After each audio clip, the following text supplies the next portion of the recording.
এখন ব্যতিক্ৰমী বিদ্যালয় কেৱল পাঠ্যপুথিৰ শিক্ষাই নহয়, বিদ্যালয়খনৰ ছাত্ৰ-ছাত্ৰীক কৰ্মমুখী শিক্ষাৰেও শিক্ষিত কৰিবলৈ বিদ্যালয়খনে গ্ৰহণ কৰিছে বিশেষ পদক্ষেপ। চালে চকুৰোৱা এই ব্যতিক্ৰমী বিদ্যালয়খনৰ চৌহদৰ পৰিৱেশে এতিয়া দৃষ্টি আকৰ্ষণ কৰিছে সকলোৰে, কিয়নো জৈৱিক পদ্ধতিৰে বিদ্যালয়ৰ চৌহদত কৰা হৈছে বিভিন্ন শাক-পাচলিৰ খেতি। এই বিশেষ বিদ্যালয়খন বাক্সা জিলাৰ বৰমা উত্তৰ বজাৰ প্ৰাথমিক বিদ্যালয়। বিদ্যালয়খনৰ চৌহদত বিধে বিধে কৰা হৈছে পাচলিৰ খেতি। বিভিন্ন পাচলি খেতিৰে ভৰি পৰিছে বিদ্যালয়খনৰ চৌহদ।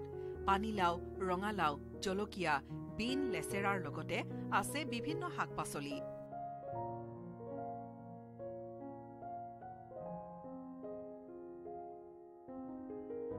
বিদ্যালয়খনৰ শিক্ষাৰ্থীসকলক কৃষিৰ প্ৰতি আগ্ৰহ জন্মোৱাৰ লগতে ছাত্ৰ-ছাত্ৰীৰ কৃষিকাৰ্যৰ গুৰুত্ব বুজাবলৈ এই পদক্ষেপ গ্ৰহণ কৰিছে বিদ্যালয়খনৰ অধ্যক্ষা সৰস্বতী ৰাভাই। 11জন ছাত্ৰ-ছাত্ৰী আছে আৰু এই বিদ্যালয়খনত যিখিনি ছাত্ৰ-ছাত্ৰীৰ কাৰণে খাদ্য লাগে সেইখিনি আমি বিদ্যালয়তে উৎপাদন কৰোঁ। ছাত্ৰ-ছাত্ৰীৰ লগতে মই নিজে লাগি ভাগি থাকোঁ। আমাৰ ৰান্ধনী সহায়িকা যিবিলাক আছে তেওঁলোকে খেতি বাতিৰ কামত সহযোগ কৰে। কি কি খেতি কৰিছে বৰ্তমানে আমাৰ পানীলাও আছে, ৰঙালাও আছে, তাৰপিছত লাই, পালেং, ধনিয়া, গাজৰ, বিন, লেচেৰা, বকফুল আছে। এনেকৈ যথেষ্টখিনি শাক পাচলি আছে। কিছুমান শেষ হৈ গ'ল আৰু নতুনকৈ লগাইছোঁ এতিয়া। এইবিলাক মধ্যাহ্ন ভোজনতে খোৱা হয়? মধ্যাহ্ন ভোজনতে খোৱা হয়। ইয়াৰ পৰা ক'তো বেলেগত নাযায়, ছাত্ৰ ছাত্ৰীবিলাককে সদায় খোৱা যায়। ভাল পায় তেওঁলোকে। তো খেতিৰ কামত বা যিকোনো চাফ চিকুণৰ কামত লগালেও তেওঁলোকে বহুত সুখী হয়। তো আমি চেষ্টা কৰোঁ শিক্ষাটো যেনেকৈ আগবাঢ়ি গৈ আছে তেনেকৈ বাকী গোটেইখিনি মানুহৰ জীৱনত প্ৰয়োজনীয় শিক্ষাখিনি যাতে তেওঁলোকে পায় সেইটো চাওঁ।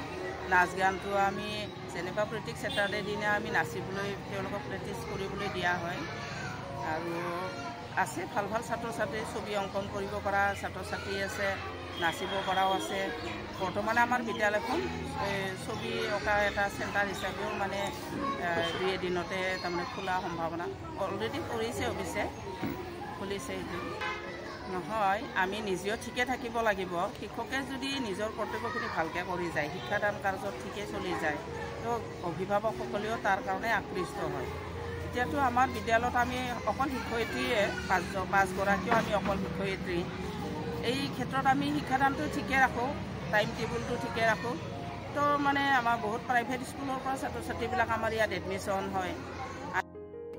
উৎপাদিত এই পাচলিসমূহ বিদ্যালয়ৰ মধ্যাহ্ন ভোজনত ব্যৱহাৰ কৰা হয়। বিদ্যায়তনিক শিক্ষাৰ লগতে বিদ্যালয়খনত ব্যৱহাৰিক শিক্ষা দিয়া হয় ছাত্ৰ-ছাত্ৰীক। ইয়াৰ উপৰিও 111গৰাকী ছাত্ৰ-ছাত্ৰী থকা প্ৰাথমিক বিদ্যালয়খনৰ চৌহদৰ দেৱালত কৰ্তৃপক্ষই লিখিছে বহু মহৎ লোকৰ বাণী, যিয়ে আকৃষ্ট কৰে বিদ্যালয়খনলৈ অহা অভিভাৱকৰ লগতে বিদ্যালয়খনৰ সন্মুখেৰে পাৰ হৈ যোৱা পথচাৰীক।